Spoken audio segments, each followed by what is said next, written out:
السلام علیکم dear friends, welcome to the channel جو کہ ہے ایپیسوڈک ناول سٹوریز۔ ناول کا نام ہے عشق اور اس کو لکھا ہے ارید شاہ نے، جس کی قسط نمبر ہے 14۔ نکاح کے بعد وہ شہریار کو لے کر واپس آ گیا، انجام کی فکر کیے بغیر۔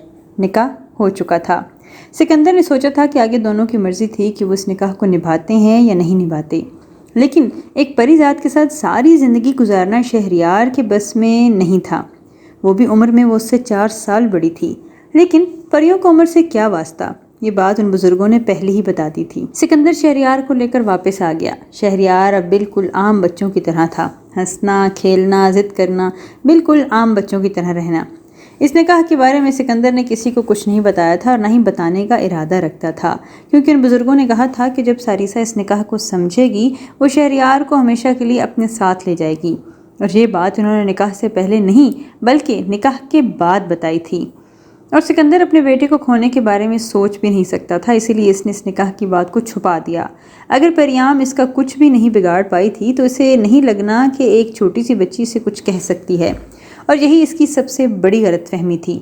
اور اس کی یہ غلط فہمی دور ہوئی جب 2 سال کے بعد ساریسا شہریار کو لینے آ گئی۔ سکندر آفس سے لوٹا تو اپنے شہریار کے ساتھ ایک چھوٹی سی بچی کو بیٹھے دیکھ کر پریشان ہو گیا۔ اسے پہچاننے میں اس نے زیادہ دیر نہیں لگائی تھی۔ ہاتھوں میں گلابی پھول پکڑے وہ مسکرا کر شہریار سے باتیں کر رہی تھی۔ سکندر کے ہاتھے ہی وہ اٹھ کر اس کے قریب آئے اور ادب سے سلام کیا۔ بہت پیاری بچی ہے، اپنا نام ساریسا بتاتی ہے، نہ جانے کہاں سے آئی ہے، یہ کہتی ہے کہ میں پری ہوں، آسیہ نے مسکراتے ہوئے بتایا۔ میں شہریار کو لینے آئی ہوں سکندر، آپ کو سب کچھ پتا ہے نا، میں نے یہ فیصلہ کیا ہے کہ شہریار کو اپنے ساتھ لے جاؤں، اور ویسے بھی میں اپنی چیزیں کسی کو نہیں دیتی، اسی لیے میں شہریار کو لینے کے لیے آئی ہوں، ہمیشہ کے لیے۔ وہ ان کے قریب کھڑی ان کی نظروں سے نظریں ملائے بول رہی تھی، آسیہ شہریار کو اندر لے کر جاؤ۔ انہوں نے آسیہ کی طرف دیکھ کر اشارہ کیا تو وہ بنا کچھ بولے شہریار کا ہاتھ تھام کر اسے اندر لے جانے لگی، جب اچانک ہی ساریسا نے شہریار کا دوسرا ہاتھ تھام لیا۔ میں اپنی چیزیں کسی کو نہیں دیتی اور شہریار میرے شوہر ہیں، انہیں مجھ سے کوئی دور نہیں کر سکتا۔ ان کی باتیں سنتے ہوئے آسیہ کا ہاتھ اپنے آپ شہریار کے ہاتھ سے چھوٹ گیا اور اس ننھی سی بچی کو دیکھنے لگی۔ میں اپنے شوہر کو یہاں سے لے جانے کے لیے آئی ہوں، تم لوگوں کے پاس صرف 7 دن ہیں، میں 7 دن کے بعد اسے یہاں سے ہمیشہ کے لیے لے جاؤں گی، یہ میرا ہے۔ وہ شہریار کا ہاتھ تھامے ہوئے اسے صوفے پر بٹھاتی ہوئی اس کے ساتھ بیٹھ گئی۔ وہ ننھی سی بچی ہاتھوں میں پھول تھامے اتنی پیاری اور معصوم لگ رہی تھی کہ اس سے ایسے لفظوں کی کوئی امید بھی نہیں کر سکتا تھا۔ سکندر نے مجبور ہو کر گھر میں سب کو سب کچھ بتا دیا، اور کسی کو سکندر سے ایسی امید نہ تھی۔ اتنا بڑا قدم وہ بھی بنا سوچے سمجھے، کسی سے مشورہ کیے بنا وہ اٹھا کیسے سکتا تھا؟ سکندر نے بہت بڑی غلطی کر دی تھی ایک پری کے ساتھ اپنے بیٹے کا نکاح کر کے، اور اب اسے سمجھ نہیں آ رہا تھا کہ وہ کیا کرے اس لڑکی سے جان چھڑانے کے لیے۔ جب ان کے خاندانی نوکر عابد نے انہیں پیر صاحب کا مشورہ دیا، ان سب باتوں پر یقین نہ کرتے ہوئے بھی وہ اس وقت عابد کی بات ماننے پر مجبور تھے۔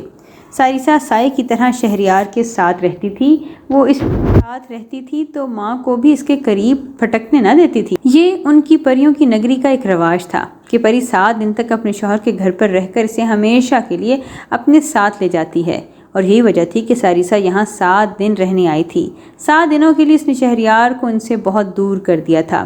شہریار روتا رہتا، تڑپتا رہتا، وہ اسے اس کی ماں کے پاس نہ جانے دیتی اور نہ ہی گھر میں کسی اور کے پاس۔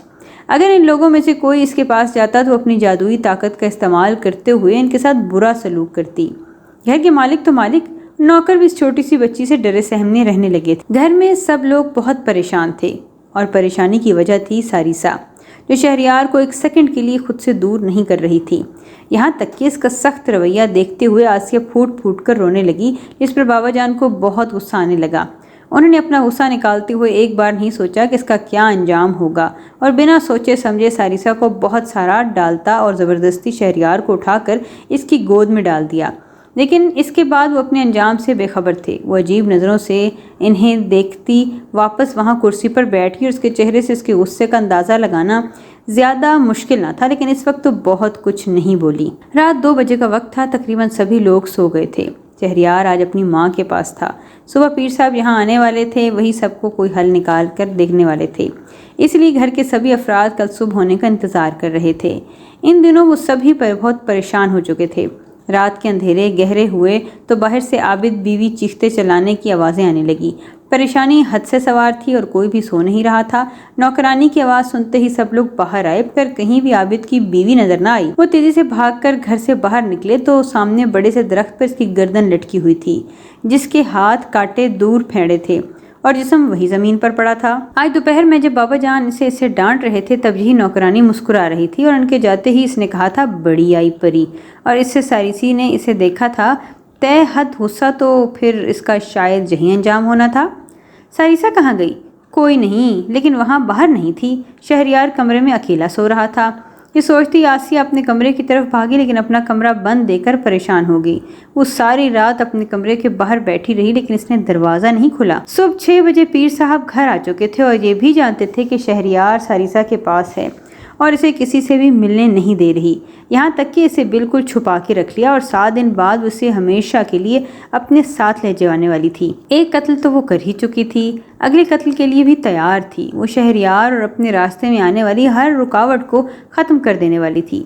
پیر صاحب نے زندگی میں اس سے زیادہ ضدی پری نہیں دیکھی تھی۔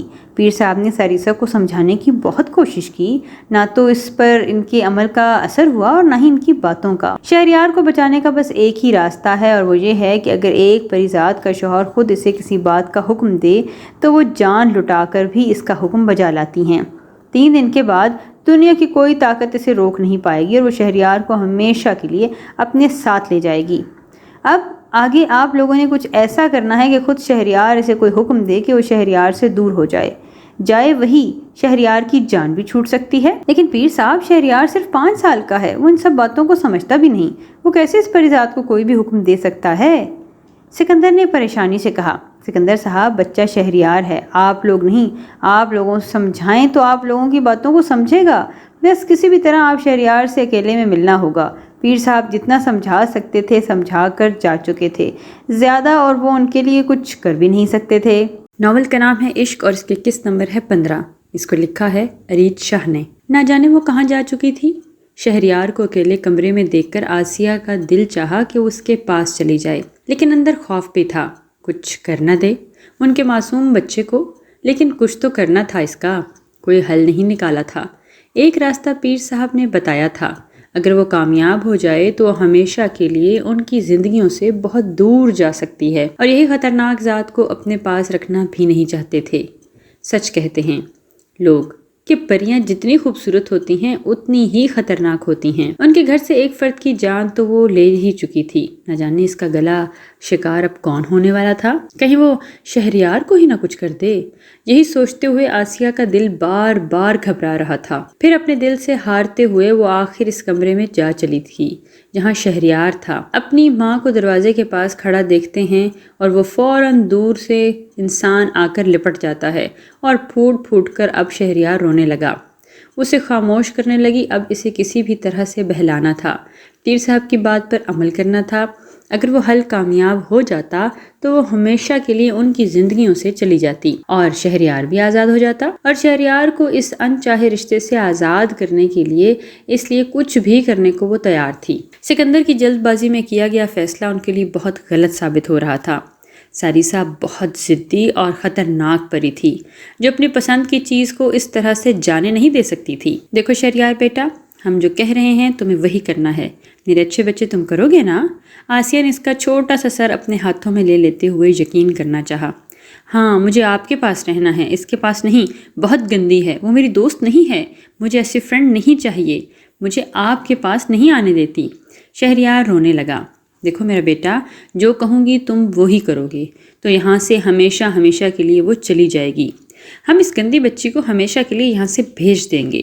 وہ اسے سمجھاتے ہوئے بولی، ٹھیک ہے ماما، آپ جو کہیں گی میں کروں گا، اور ان کی بات ختم ہونے سے پہلے بولا تھا۔ آسیہ بیگم نے ایک نظر سکندر صاحب کو دیکھا اور یقین سے اس بات میں گردن ہلائی اور پھر اسے سمجھانے لگی کہ آخر کرنا کیا ہے، جبکہ سکندر صاحب دروازے پر کھڑے تھے کہیں وہ واپس نہ آ جائے۔ شہریار کو واپس اسی کمرے میں چھوڑ کر وہ اسے باہر آئیں تو بابا جان کہیں نہیں مل رہے تھے، نہ جانے وہ کہاں چلے گئے۔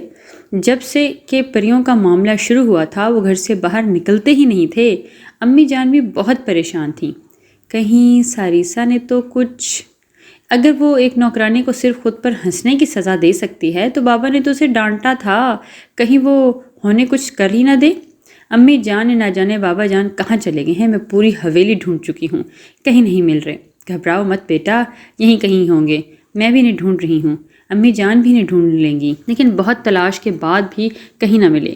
جب ہم نے ساریسا گھر کے اندر آتی دکھائی دی، کھلے بال، بڑی بڑی آنکھیں، لیکن آج ہاتھ میں گلابی کے پھول کی جگہ لال بولتا تھا۔ قریب سے دیکھنے پر احساس ہوا کہ وہ لال لال نہیں بلکہ اس پر خون لگا ہوا ہے۔ کس سے دیکھتے ہیں؟ اماں سائی نے اپنا دل تھام لیا۔ وہ آہستہ آہستہ قدم اٹھاتی سیڑھیاں چڑھنے لگی۔ خون کو دیکھتے ہوئے وہ دونوں گھبرا کر پیچھے ہٹی۔ ساریسا نے خطرناک ترین نظر ان دونوں پر ڈالی اور آگے بڑھ گئی۔ سکندر ہر طرف جا کر بابا جان کو ڈھونڈ کر واپس آیا تھا، لیکن وہ اسے کہیں نہیں مل رہے تھے۔ آخر بابا گئے تو گئے کہاں؟ کسی کو کچھ سمجھ نہیں آ رہا تھا۔ جب پولیس اسٹیشن سے فون آیا کہ جنگل کے بیچوں بیچ آپ کے والد صاحب کی لاش ملی ہے، اور یہ سنتے ہی حویلی میں سناٹا چھا گیا۔ حویلی کے بچوں کے سر سے بزرگ کا سایہ اٹھ چکا تھا۔ انہوں نے ایک نظر اس کے کمرے کی طرف دیکھا۔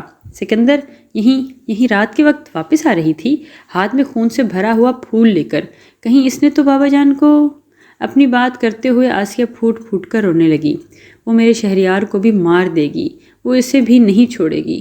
کل بابا نے دن میں اسے ڈانٹا تھا، کل اس نے عابد کی بیوی کو مار ڈالا، اس نے بابا جان کو مار ڈالا، اب جانے آگے وہ کیا کرے گی۔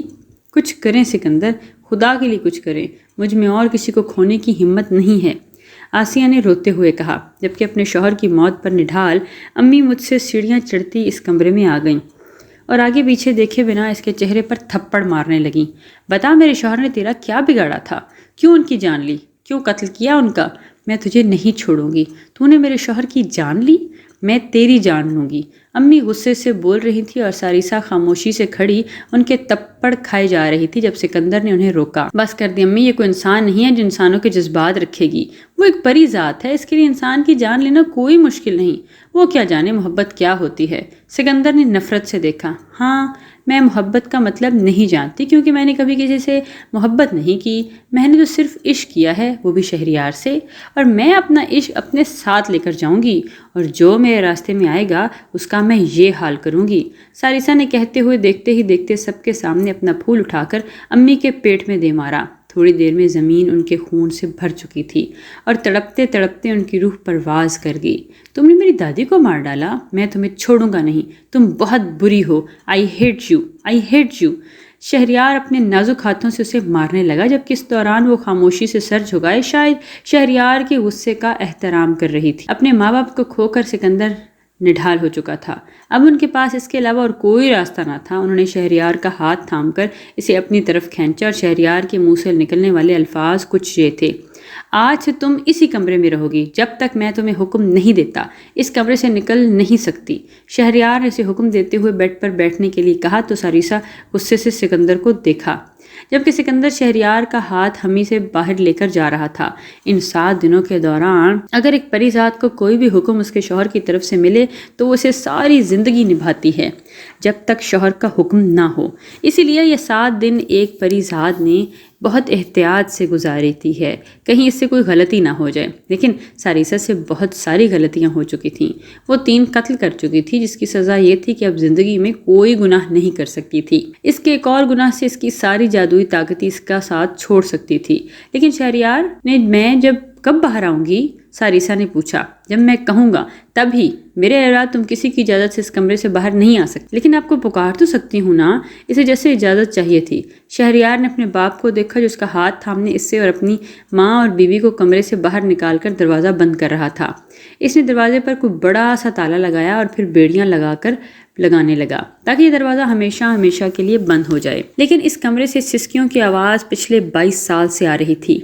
شہریار کے کانوں میں آوازیں پچھلے 22 سال سے اسے بے چین کر رہی تھیں، اور اب 22 سال بعد وہ پورے روپ کے ساتھ اس کے سامنے کھڑی تھی۔